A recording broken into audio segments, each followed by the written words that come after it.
Welcome to another weekly power session. Today we've got the amazing Katie Maynes with us, who is a PR coach and life coach with over 14 years experience in both the UK and Australia. Katie has a wealth of knowledge, a wealth of how-to, and also a wealth of contacts in the media industry.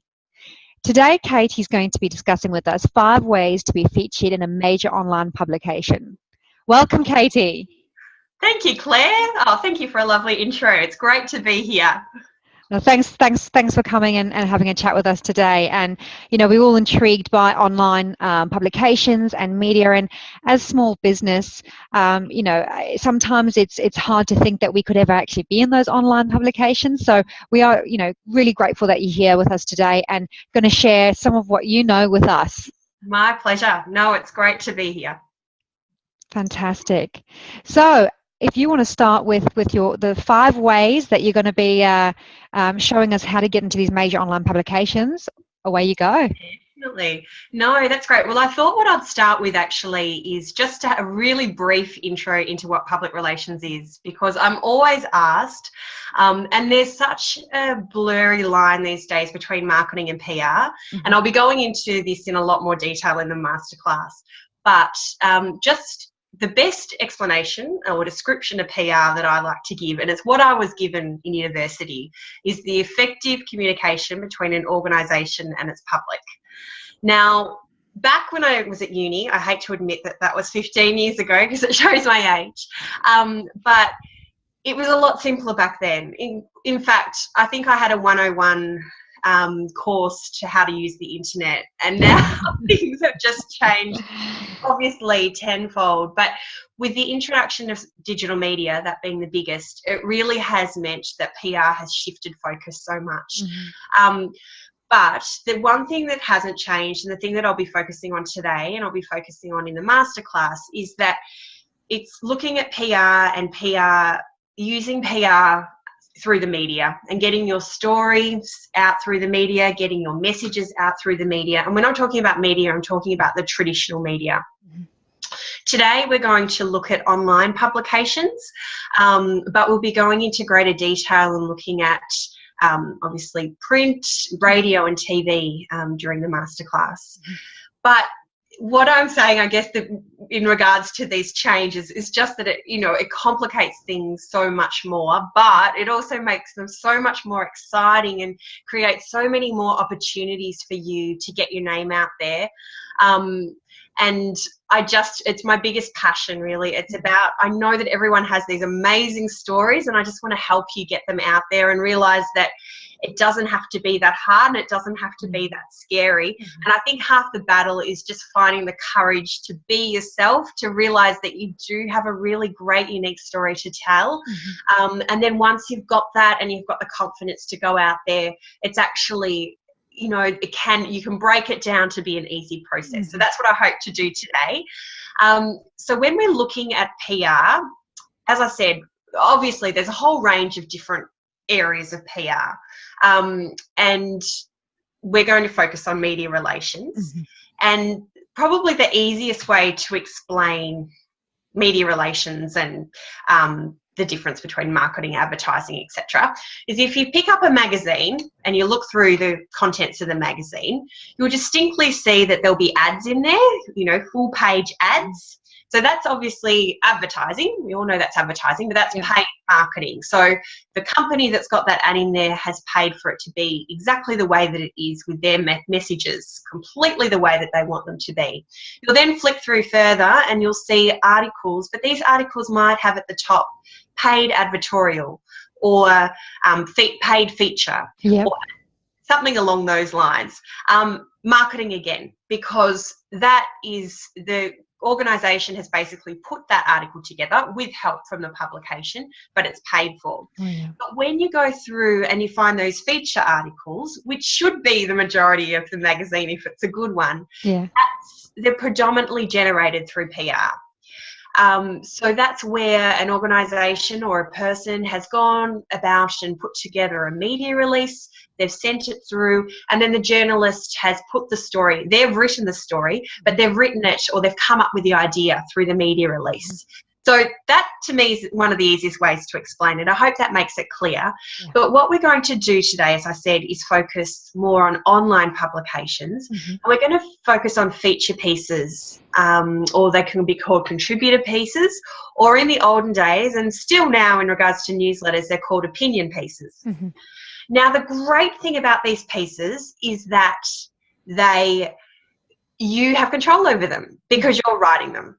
The risk is with writing a media release and sending it out to the media is that if you haven't got all your key messages in there and it's not written in the right way, the journalists can do what they want with that release. They can create it into any sort of story that they want.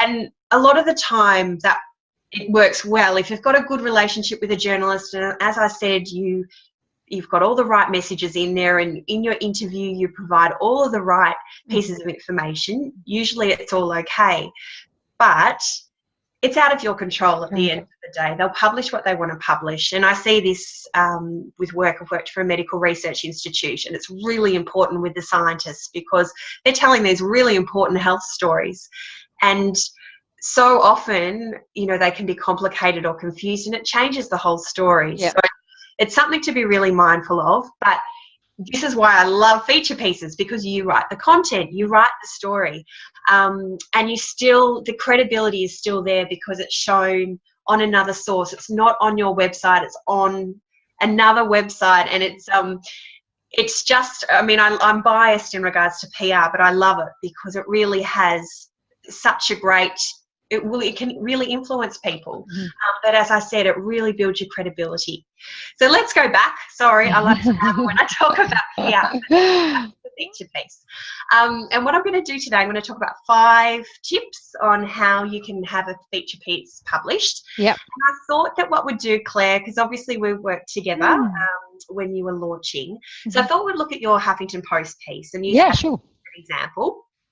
As we go, there's obviously a whole range of different online publications now, which is so exciting that you can get published in. And I think that you really, the best thing to do, and this goes into what my number one and first tip is, it's to really become familiar with the media. And this is a fun thing to do because you can do it in your downtime. And obviously, so what you're going to do is become familiar with the publications and the media that your audience is interested in. And a lot of the time this is probably the media that you're interested in because you're so aligned with the organisation.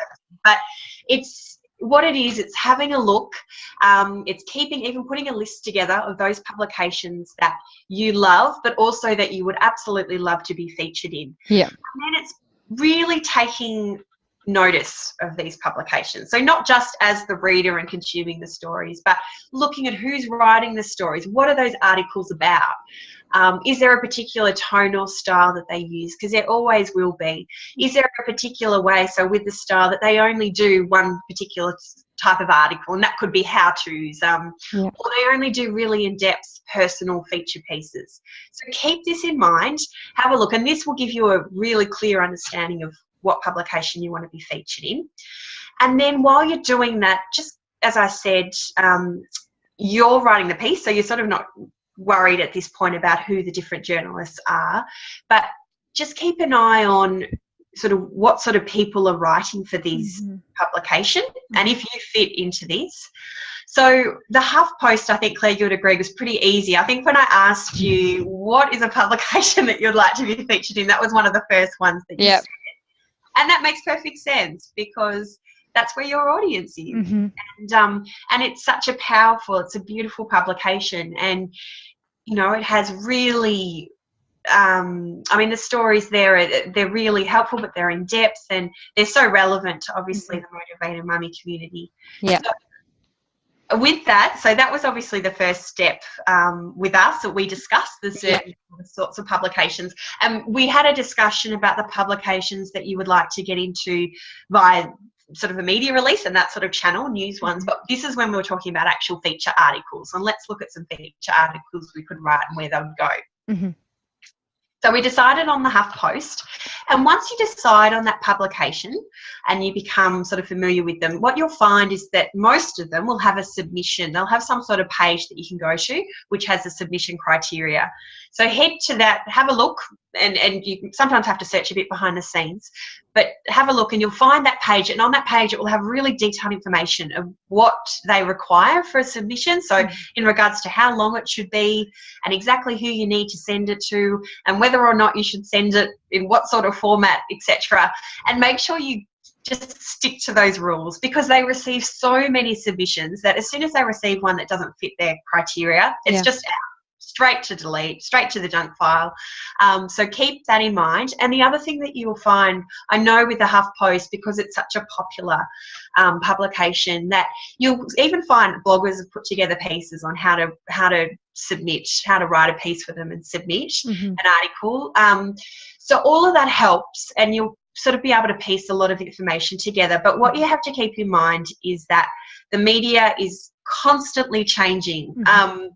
Things change so quickly, and I know, for instance, with the Huffington Post at the moment, if you look closely into the submission details, you'll see that you have to send an email to their editor, who's Ariana Huffington. She's about to leave. She's about to, well, she's not, she's still within the company, but she's, the book that she wrote recently about Thrive, she's actually organising, or she's setting up her company around that, which is fantastic. But that's going to mean that things are going to change. So we'll have to just, sit tight and find out who we now have to address that email to, because as I said, it's so particular. Like, I know with the HuffPost, Claire, you sent the email directly to Ariana, and then she looked at it, and then she sent it on to her sub-editor. So what I'm saying is, I guess, keep your finger on the pulse and just always make sure that things are up to date. And if you are reading a blog post about how to submit something from 6 months ago, chances are that it's already out of date. So keep up to date. And the best place, as I was saying at the start, to go is to the source itself, to that publication. Check it out, look at the submission page, and that will give you all the information that you need. So that was number one for us. It was working out, let's go with the Huffington Post, working out what their submission criteria was. And then from there we could start thinking about the content. So that leads us to number two. So number two is content. But with content comes putting together your key messages. So this is a step I think a lot of people miss. And I'm going into a lot of detail here, but when you do a feature story, you want to make sure that in that feature story, you get across exactly what you want to get across.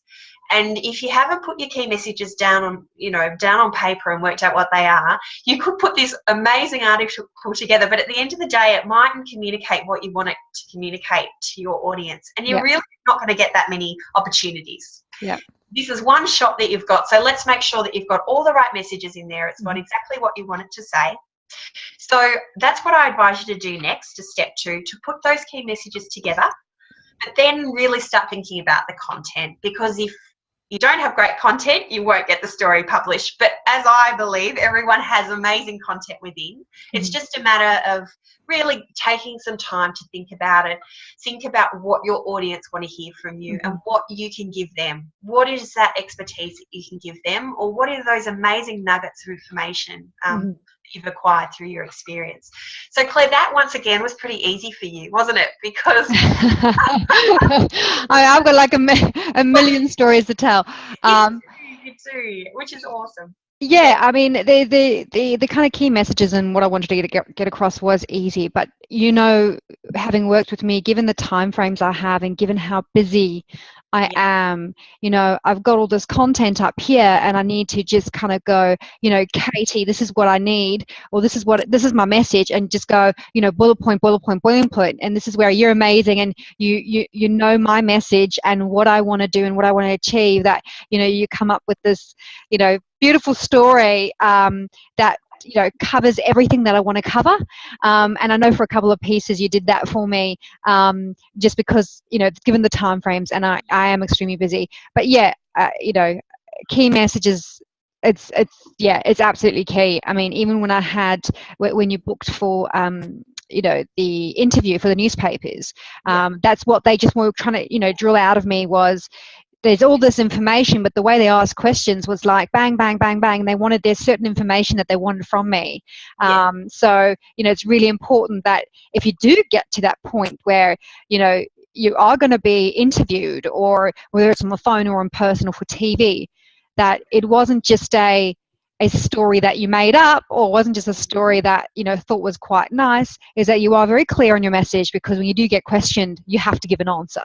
You do, absolutely. Yeah, I can't stress that enough. I just think it's such an important part of the whole process. And the media, and this is sort of going away from the feature articles as such, but when it does come to doing interviews, etc., sometimes they're looking for a story, so they might ask you really tough questions, and and then that's where we sort of also go into that what you say can be construed sometimes, because they are looking for an angle and they're looking for a particular story. So so important, those key messages with your content. So certainly keep that in mind. So that's number 2. Yeah. Number 3 is write the article and edit. The first draft, no, that's not enough. Once you've written that article, and look, it can take ages. It takes me ages, and I've been writing for ages.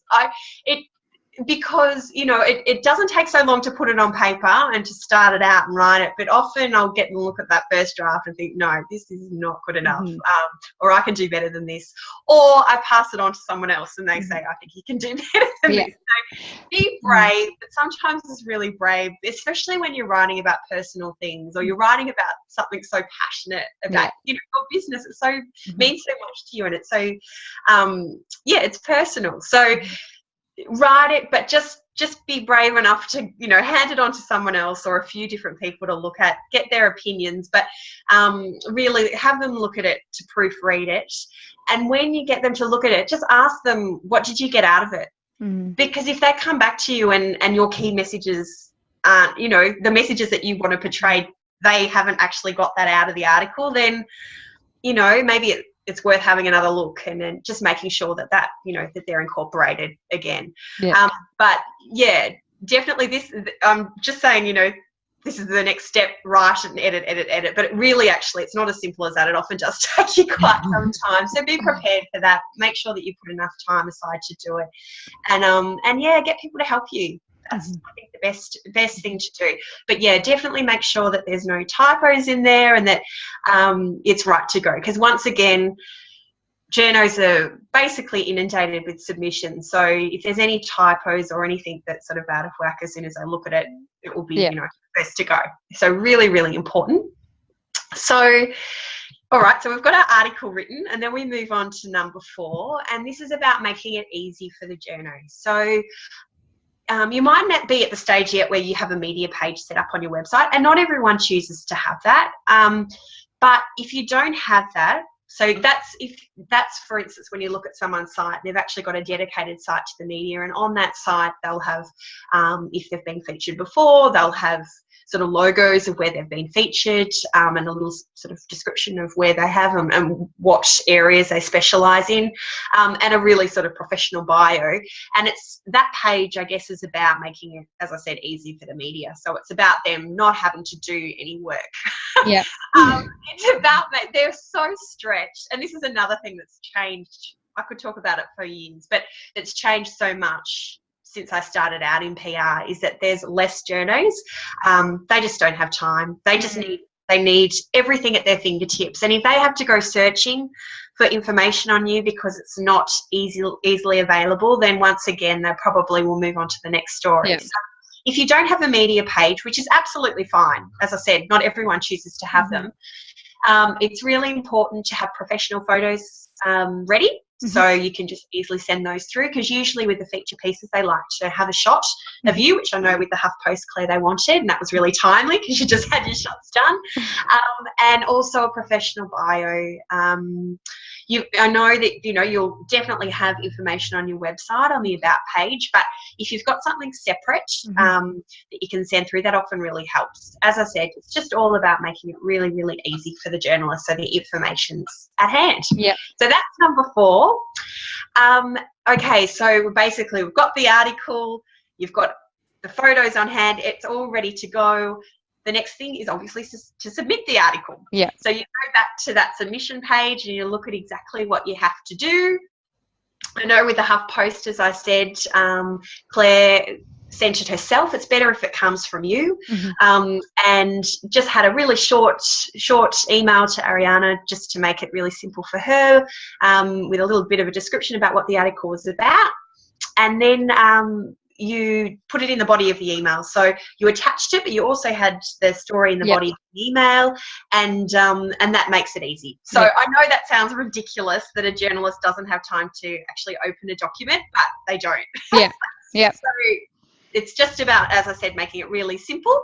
So you send it off, and once you've sent it off, you cross your fingers and hope that you'll back. All publications work differently. So you find that some will get back to you straight away, and others it might take a week, might even take 2 weeks. But the thing is that it's best not to pester them. So once you've sent that off, maybe if you haven't heard back within over a week, you could send a short email just sort of saying, oh, just checking you received, but leave it at that. And even with publications like the Huffington Post, I wouldn't even do it with them. I would just send the article, and basically if you haven't heard back, then that just means that it wasn't right. And move on to sort of the next publication that you want to pitch to. Obviously you give it time. So say with the Huffington Post, I have heard that it has taken people about 2 weeks to hear back. So I would almost give it a month, maybe not, maybe that's being generous, but what you don't want to do is you don't want to pitch the same story to another publication and then have the one you first sent it to want it, because you're sending it to them as an exclusive. I've heard, I'm quite funny about this because I work in PR, and our biggest thing is that if you offer an exclusive to someone, and in my train of thinking, a feature piece is an exclusive, then you don't offer it to anyone else, because that, I don't know, I just don't think that that's a professional thing to do. I also know that, for instance, with the Huffington Post, they do take pieces that are existing pieces that may already be on your blog. I don't even really like that. I think that if you're going to do that, then freshen it up, make it a little bit different, because I think they deserve to have that fresh news story from you, and your readers deserve that as well. So then when you go and share it once it's published, there's something new for them to see and look at. So there's the five. That's fantastic, and I think that's right. I mean, I think out of all the 4 publications that we got into when we worked together in that short space of time, none of those are a blog on my site. Those were still stay kind of exclusively with the publications that they were with. So definitely didn't reuse. And I think that's probably a really good point as a 6th point there is, if you're gonna offer exclusive, and you've mentioned that in the email to the journos, is to make sure that it is exclusive. Because it's really easy to find out it's not, and they will anything that comes from you, they just won't be interested in.